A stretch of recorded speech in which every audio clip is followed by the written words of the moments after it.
الذین یبیتون لربہم سجدا وقیاما، فرمایا وہ راتیں اپنے رب کے لیے سجدے اور قیام میں گزارتے، اور ساری رات عبادت کرنے کے بعد بھی سویرے وہ یہ نہیں کہتے میں عبادت گزار ہوں، والذین یقولون ربنا اصرف عنا عذاب جہنم انا عذابها کان غراما، سویرے اٹھ کے کہتے ہیں اللہ ہمیں جہنم کے عذاب سے محفوظ رکھنا، بے شک تیرا عذاب گلے میں اڑ جانے والا ہے، غراما، اے اللہ تیرا عذاب گلے میں اڑ جانے والا ہے، اے اللہ ہمیں اس سے نجات عطا فرما۔ یعنی وہ رات ساری عبادت کر کے بھی صبح اپنے رب سے معافی کا سوال ہی کرتے۔ اللہ اکبر۔ حضور نے فرمایا میرا قرآن کبھی پرانا نہیں ہوگا، اسے جب بھی پڑھو گے تمہیں نئی تازگی عطا کرے گا۔ آیت نمبر 45 سے اللہ تعالیٰ نے سائے کے پھیلاؤ اور سمٹاؤ اور نیند کو باعث راحت اور دن کو ذریعہ معاش بنانے کو اپنی نشانی قرار دیا ہے۔ فرمایا یہ جو تمہیں نیند آتی ہے یہ بھی میری نشانیوں میں سے نشانی ہے، یہ بھی میری نشانیوں میں سے، یعنی آپ ذرا سمجھیں اس بات کو، نیند بھی اللہ کی نشانیوں میں سے، یعنی وہ غلبہ کر لیتی ہے آدمی پہ۔ زندہ انسان ہے، کھلی آنکھیں بند ہو جاتی ہیں اور سننے والے کان سننا چھوڑ دیتے ہیں، اور انسان اٹھتا بیٹھتا چلتا پھرتا بالکل یکدم لیٹ جاتا ہے۔ تو فرمایا یہ بھی تو دیکھو نا، یہ بھی تمہارے رب کی نشانی ہے کہ تمہارے اوپر اس نے نیند کو تمہارے لیے سکون کا سبب بنایا۔ اللہ تعالیٰ راحت والی نیند عطا فرمائے اور اللہ تعالیٰ غفلت والی نیند سے محفوظ فرمائے۔ آیت نمبر 48 سے بارش کے نظام، آسمان سے پاک پانی کے نزول، اس کے ذریعے بنجر زمین کو زرخیز بنانے، سمندروں میں میٹھے اور نمکین پانی کے الگ الگ جاری ہونے اور دیگر انعامات کا اللہ نے ذکر فرمایا ہے۔ پانی جب آسمان سے اترتا ہے تو میٹھا ہوتا ہے کہ نمکین ہوتا ہے؟ اللہ کی قدرت ہے نا کہ جب وہ دریاؤں سمندروں میں جاتا ہے تو نمکین الگ ملتا ہے، میٹھا الگ ملتا ہے۔ آیت نمبر 54 میں بتایا کہ انسان کا جوہر تخلیق پانی ہے، بنیادی طور پر یہ بھی پانی سے پیدا کیا گیا، پھر اس کے ذریعے نسب اور سسرال کے رشتے قائم کیے گئے، یعنی سسرال کے رشتے یہ بھی اللہ تبارک و تعالیٰ نے قرآن مجید میں اس کا بھی ذکر ارشاد فرمایا۔ سورۃ الفرقان کے آخری رکوع میں آسمانوں میں برج بنانے، سورج اور چاند کی روشنی اور نظام لیل و نہار کو اللہ تعالیٰ کی قدرت کی دلیل کے طور پہ بیان کیا گیا۔ اس کے بعد اللہ تعالیٰ کے محبوب بندوں کے اعلیٰ صفات کا بیان ہے۔ وَعِبَادُ الرَّحْمَنِ الَّذِينَ يَمْشُونَ عَلَى الْأَرْضِ هَوْنًا، فرمایا رحمان کے بندے زمین پر عاجزی سے چلتے ہیں۔ وَإِذَا خَاطَبَهُمُ الْجَاهِلُونَ قَالُوا سَلَامًا، جاہل ان سے الجھنا چاہیں تو وہ الجھتے نہیں، بلکہ وہ ایک بات ذرا میرا دل ہے یہاں کہہ دوں، ایک آدمی نے نا الف با تا سا سے لے کر پورا قرآن مجید پڑھا ہے، پھر اس کے بعد اس نے اس کی کچھ نہ کچھ تجوید بھی پڑھی، پھر کچھ نہ کچھ ترجمہ بھی پڑھا، سمجھ لیں کہ 30 پاروں کا خالی ترجمہ ایک بندہ پڑھ گیا ہے، اور ایک شخص اس کے سامنے آ کے بیٹھا ہے جسے سورۃ اخلاص کا ترجمہ بھی ٹھیک نہیں آتا۔ اب وہ جو پڑھا لکھا آدمی ہے وہ دلیل کیسے دے گا، اس کو سمجھائے گا کیسے؟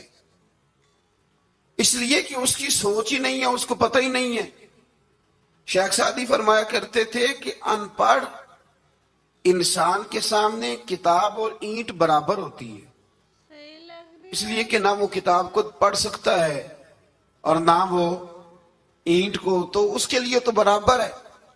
ان پڑھ بندے کو مسئلہ سمجھانا اور کسی بیوقوف کو بات سمجھانا اور پھر اس سے اگلی بات، کچھ لوگوں نے کچھ چیزوں کا ذائقہ چکھا ہوتا ہے، ان کو اطمینان قلبی نصیب ہوا ہوتا ہے، کچھ لوگ بالکل اس سے نا آشنا ہوتے ہیں، اب وہ جو ناشنا بندہ ہے نا وہ بحث کرتا ہے، وہ کہتا ہے جی کس طرح ہو سکتا ہے، یہ مطلب ہو کیسے سکتا ہے، ممکن کیسے؟ جب تک انسان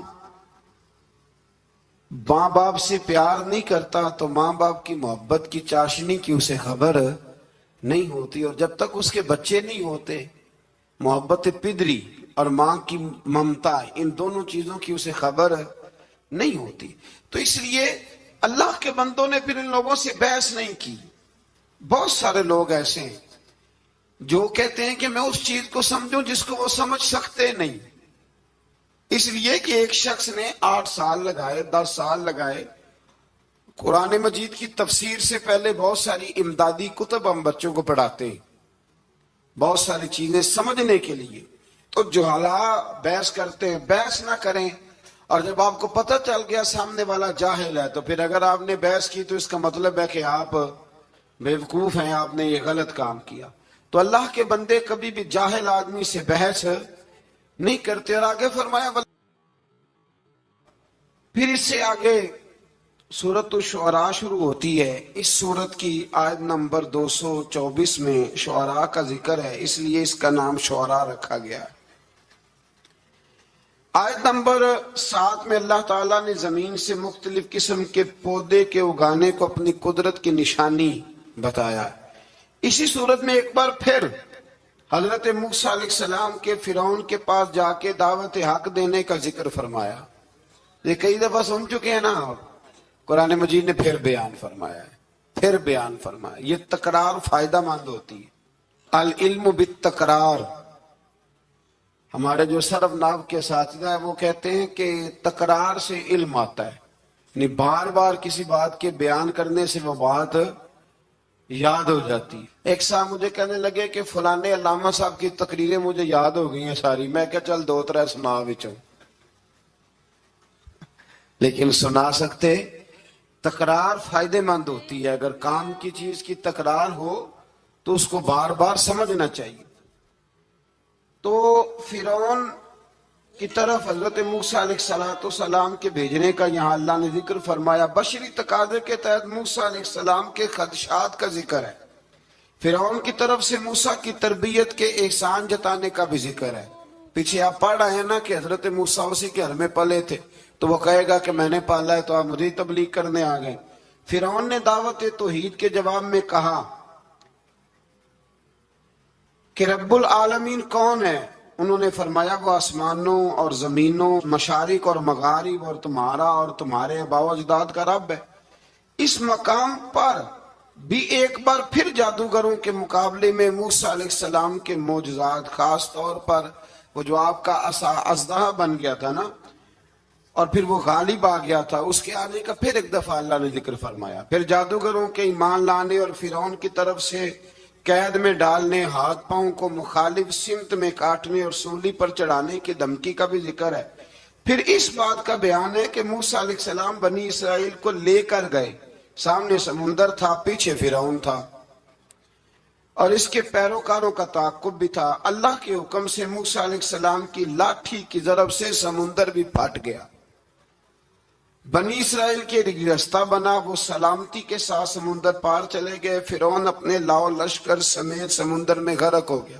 یا مفسرین نے ایک اور بات چھیڑی ہے، حضرت موسیٰ علیہ السلام ڈنڈا پھینکتے ہیں، وہ اژدہا بن جاتا ہے، اور سارے جو ان کے بڑے بڑے سام تھے جادوگروں کے وہ کھا جاتا ہے۔ حضرت موسیٰ علیہ السلام ڈنڈا مارتے ہیں، پتھر سے پانی نکل آتا ہے۔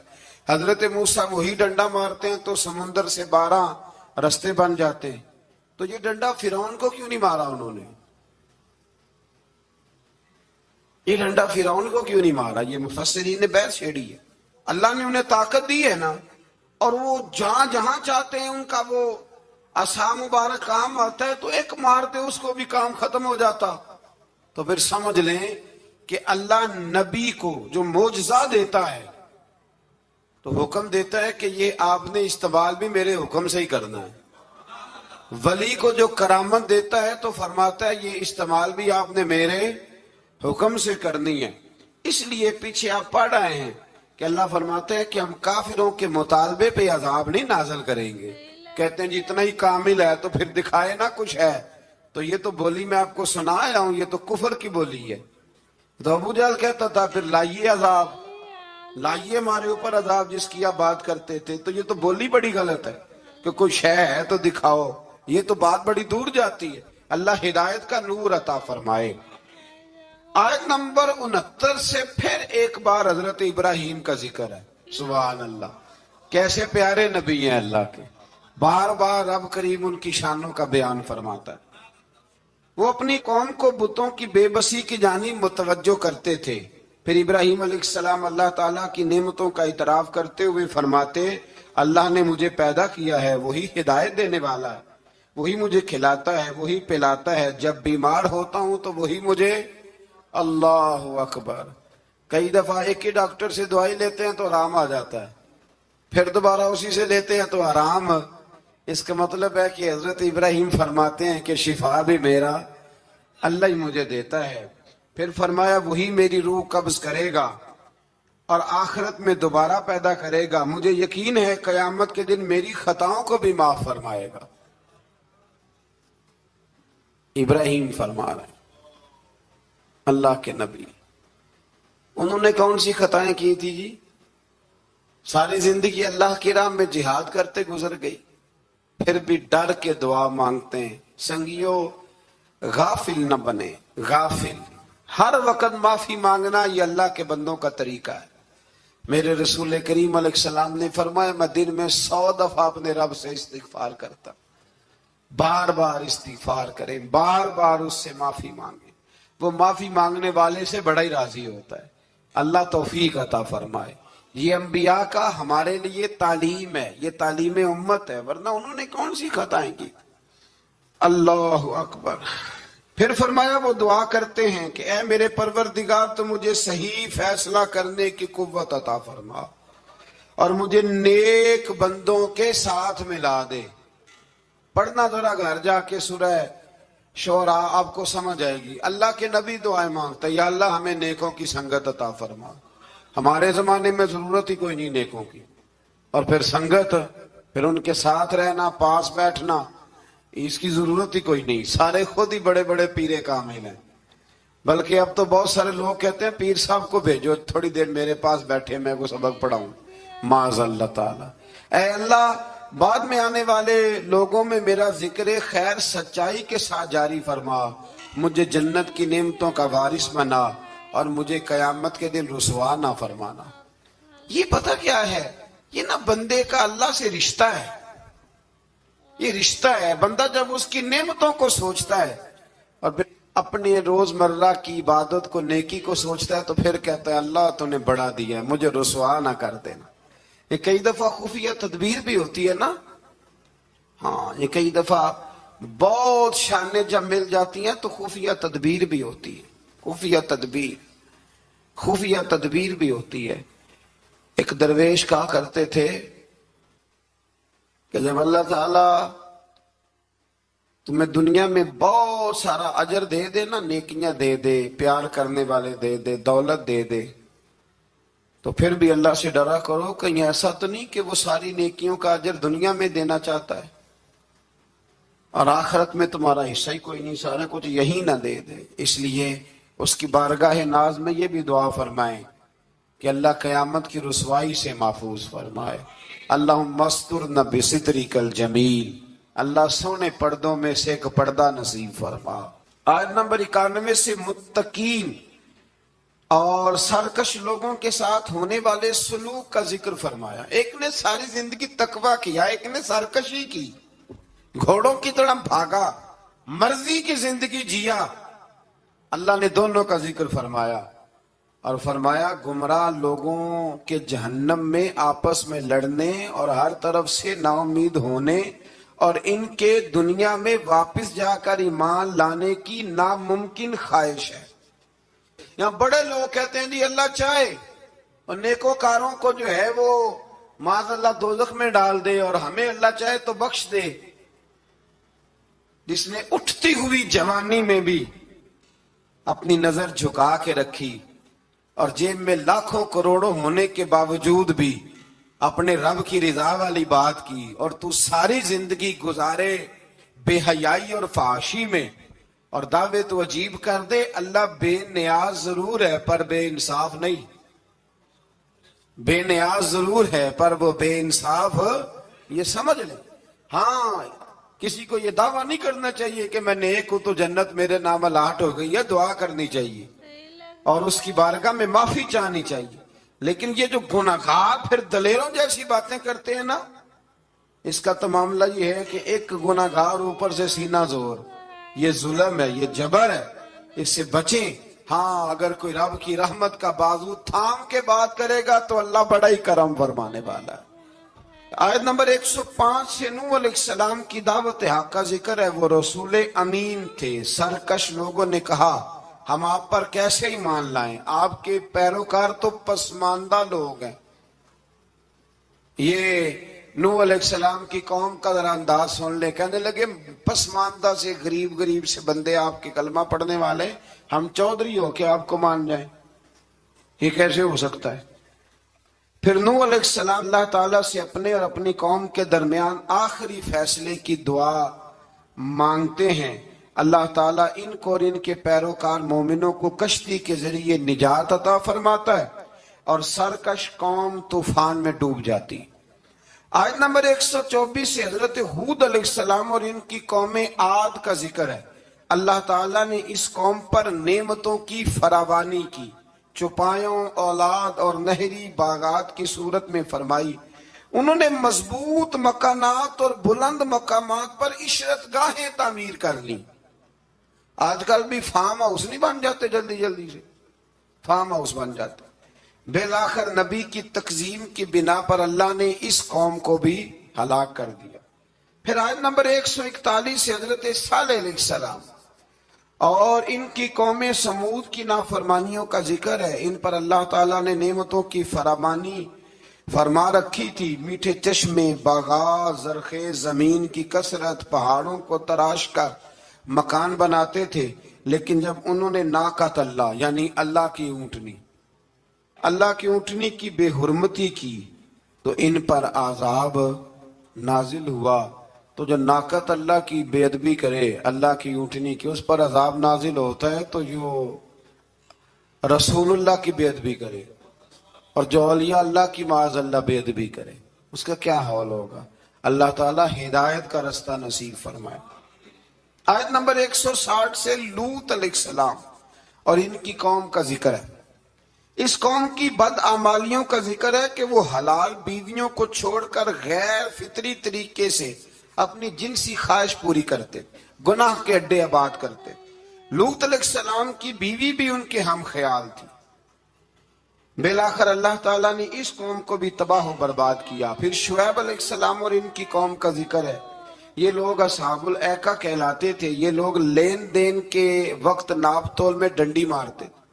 ان کی سرکشی کا یہ عالم تھا کہ نبی سے کہتے اگر آپ سچے ہیں تو ہم پر آسمان کیوں نہیں پھٹ پڑتا۔